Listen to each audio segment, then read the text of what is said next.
Hey everybody, it's Karen. I'm about to go live and talk to you about sort of part two of where we left off yesterday. So yesterday I talked about the Civil Rights Amendments, 13th, 14th, and 15th Amendment in Red Summer. I got the date wrong. I always do that. It's like the summer of 1919, right? Not 1918 as I said yesterday, so please forgive me for that error.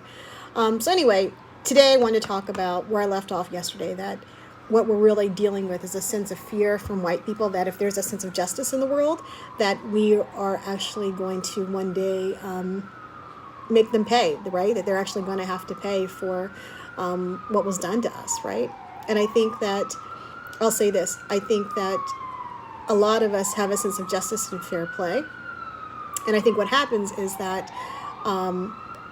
with white people, there is this sense of, there's two groups, right? There's one group that feels like, we're not going to let that happen, right?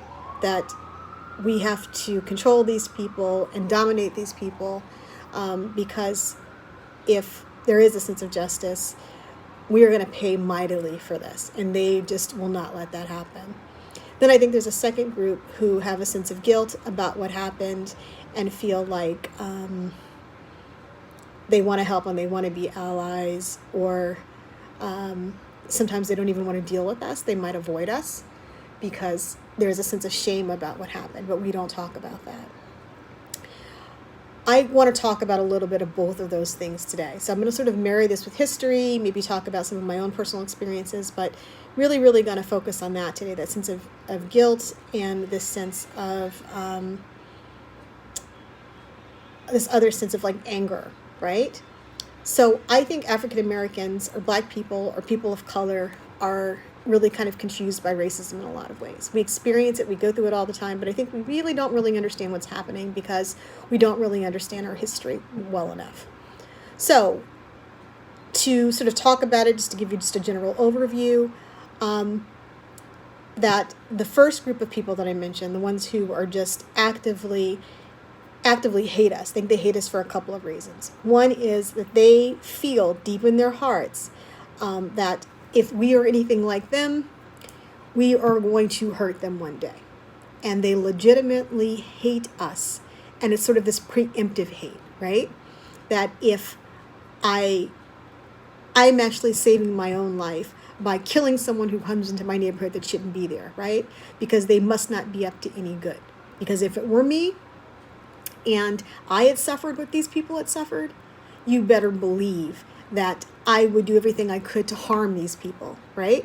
So that's where they're coming from. So when you see somebody hunting down an Arbery, an Ahmaud Arbery, that's kind of what that's really coming from, a place of, I'm going to get them before they get me. Also, on top of it, there was a culture of making sport of us, and we sort of know that, most of us know that there's a culture of making lynchings, family entertainment, and that sort of cruelty and torturing us and bringing us pain was something that was seen as enjoyable for the larger population, or a certain segment of the larger population, right? So that's also part of our history, and that's something I'll probably get around to at another time, or maybe even later in this video. So the second group of people, the people that suffer from guilt or discomfort with us, it's because they understand this, right? They understand this history, and they know that it's unjust and it's unfair, but they don't know what to do just in terms of dealing with us or handling us or how to fix that. Some people try to be allies, right? And I think this is where you get sort of the, white fragility, right? Fragile white people that come in. That, going back a little farther, in order to be able to deal with something that Dr. Joy DeGruy calls cognitive dissonance around slavery, you actually have to find a way to justify it, right? So we all know that the stereotype about African Americans in particular, Black people in general, is that we're stupid, we're lazy, we're violent, we're just bad people, right? Any sort of bad thing that you can think of, that's us, right? And you have to tell yourself these things because you have to justify what you're doing to these people, that it's okay because these people aren't like me and they're not good, so me doing this to them is okay. So then I don't have to deal with myself being a bad person. Problem is that message after slavery was still passed down, right? Because you then have to justify segregation. And you do that by telling yourself the same thing. These are bad people. They're not as smart as me. They're not good people. They're animals. And then you have this other thing that's added on, right?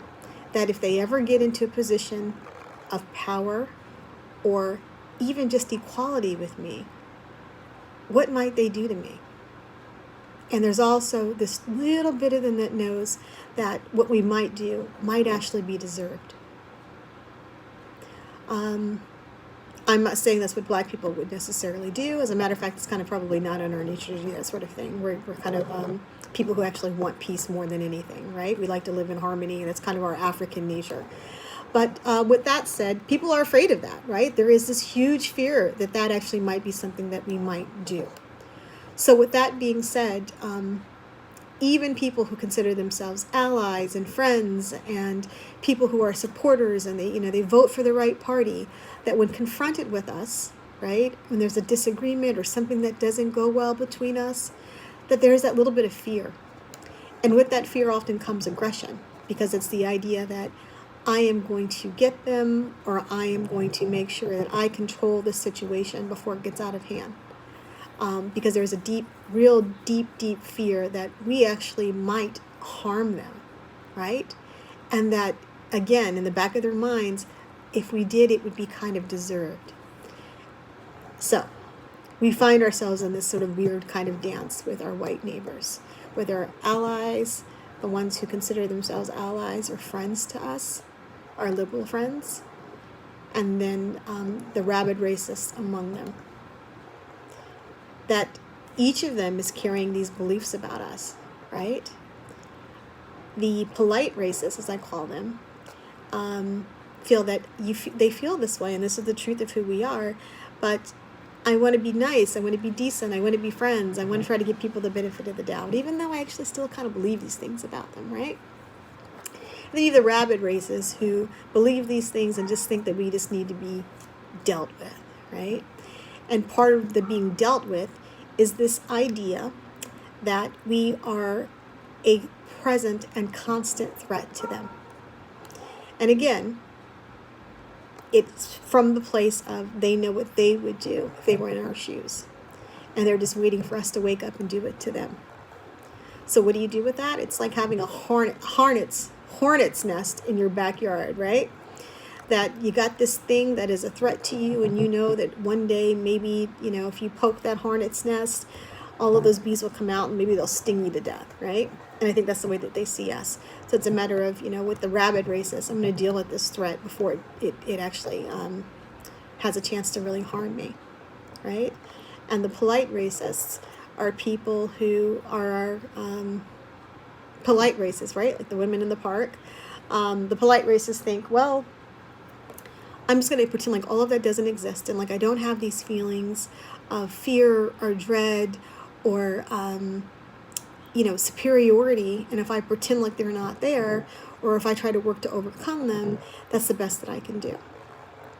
And I think what ends up happening in those situations is that the rabid racists and the polite racists actually collude in a lot of ways, right? And what I say by that is because they have the same underlying feelings about us, it's just a difference in how to deal with those feelings, that it becomes okay for the police to harm us and beat us and to kill us because they all are of the belief that, we are a threat, right? So I think if there is a way somehow for us to examine that feeling of threat, or for white people to have the room to actually talk about that fear, then maybe we could deal with this, right? But we currently live in a world where we can't talk about that, right? When white people talk about their feelings in particular ways, there's ways in which that is rightfully offensive and hurtful to us, and we don't want to hear it. So we are defensive, or we're angry in ways that actually scares them even more. Our anger is about them feeling like we are going to hurt them in a way that, again, in the back of their minds, they feel like is completely justified, right? So any show of anger from you is deeply, deeply troubling, and this really sort of, I think, really, what's the word I want to use? I'm trying to think of the word, in this really kind of guttural sort of base level, there is a real fear of us because, again, there is guilt about what's happened, right? So that anger from you feels like it could end them, right? And that's where the fragility comes.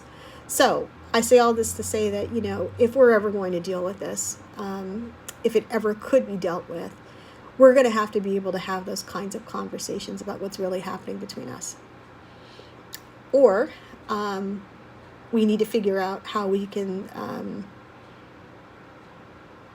do something else that doesn't put us physically in harm and doesn't make them feel like they're constantly waiting for the other shoe to drop.